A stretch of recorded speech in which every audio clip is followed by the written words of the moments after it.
পাথর প্রতিমার মাইতির ঘেরি গোবর্ধনপুর সীতারামপুর সীতারামপুর মাইতির ঘেরি যে অঞ্চলটা, এই অঞ্চলটা কিন্তু খুব বর্ধিষ্ণু অঞ্চল এবং কাছে ইন্দ্রপুর, পেছনে গোবর্ধনপুর, সব জায়গাটাই একদম তার মধ্যিখানে অংশ। এবং এই অংশেতে আমরা খুব জাগ্রত শনি মন্দির, এখানেতে যেটা আমরা দেখেছি, এখানে প্রচুর ভক্তরা তারা আসেন আজকে শনিবার, এবং ভক্তরা তারা প্রতিনিয়ত তারা আসছেন এবং এই মন্দির জাগ্রত বলেই তারা উপকার পাচ্ছেন বলেই তারা আসছেন।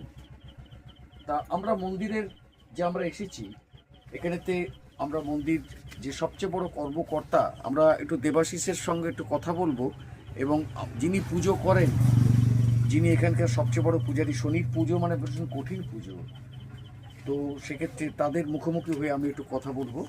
আপনারা আসুন। মনে হয় আপনি এখানে পুজো দিয়ে কি ব্যাপারটা কি পাচ্ছেন? এখানে পুজো দিয়ে আমার মনে হচ্ছে এখানে মানে ঠাকুরকে যে কোনো ভক্তিতে ডাকলে নিশ্চয়ই ঠাকুর আমাকে সাড়া দিবে।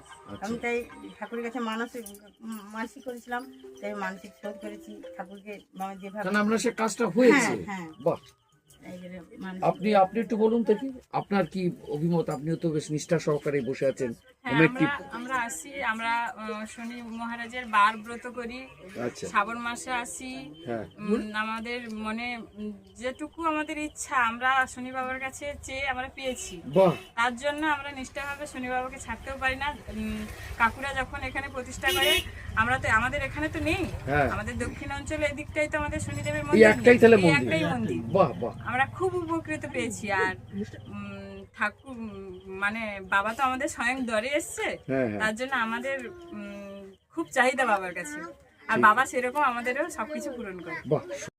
বৌদি রাজুবালা ভূঁয়া, শ্রীমত্তা রাজুবালা ভূঁয়া, উনি এনে বাসস্থানের এই যে পুরো 1 বিঘা মতো জায়গা উনি দান করেছেন, যার ফলে শনি মন্দিরের নাম, যার ফলে আমরা এই মন্দিরটা করতে পেরেছি। এবং এই মন্দিরটা করার সময় এখানকার স্থানীয় অনেক মানুষের এবং অনেক মৎস্যজীবীদেরও আমরা সহযোগিতা পেয়েছি।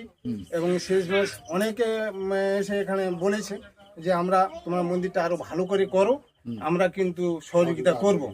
এবং আমরা এখানে মানে খুবই আনন্দিত যে এই মৎস্যজীবীরা নিশ্চয়ই তার কম বেশি যাই হোক উপকৃত তো নিশ্চয়ই হয়েছে, তাই তারা এত আগ্রহ প্রকাশ করবে কেন?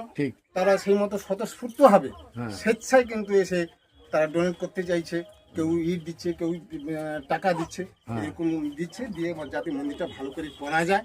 আর আমরাও সেই মতো চেষ্টা করছি বাবা শনিদেবের মন্দিরটা যাতে সুন্দরভাবে হয়, আমরাও সবাই মিলে চেষ্টা করছি আগামী দিনে যাতে আরো ভালো করে সুন্দর করে করা যায়। আচ্ছা, আপনি পুজো করেন, শনির পুজো তো খুব কঠিন পুজো, তো এই ব্যাপারে আপনার যে পুজোর ব্যাপারেতে কি ফিলিংসটা কি হয় যখন পুজো করেন এখানেতে? শনিদেব গ্রহদের প্রধান রাজা, অর্থাৎ 9টা গ্রহকে যদি আমরা না জীবনের সন্তুষ্ট করতে পারি, আমাদের কিন্তু চলার পথ মসৃণ হয় না, চলার পথ সঠিকভাবে আমরা এগিয়ে নিয়ে যেতে পারি না। সেই কারণে খুব নিষ্ঠার সঙ্গে শনি পুজো করতে হয়। যারা ভক্তরা আসেন তারা খুব নিষ্ঠার সঙ্গে থাকেন, কারণ শনির পুজো খুবই নিষ্ঠার সহিত ছাড়া হয় না। এবং শনিদেব যার উপর রুষ্ট হবেন, আবার যার উপর উনি আশীর্বাদ করবেন, সেই আশীর্বাদের ফলাফলটা উনি কিন্তু বাস্তবায়িতভাবে পাবেন। আবার শনিদেব যদি রুষ্ট হয়ে যান, আপনার সমস্ত চলার পথ কিন্তু ব্যাঘাত ঘটবে। ঠিক ঠিক ঠিক। এই মন্দিরে পুজো করে যারা মনস্কামনা করে যান এখানে বাবার কাছে, তারা যথেষ্ট উপকৃত হন, বাবা তাদের আশীর্বাদ করেন। এই জন্য একে একে ভক্তমণ্ডলী পরপর দিনের পর দিন বৃদ্ধি হচ্ছে। আগামী দিন আরো ভক্তমণ্ডলী আসবেন এবং মানুষের উপকার এই বাবার আশীর্বাদে হবে, এই আশা রেখে। বাহ, সুন্দর।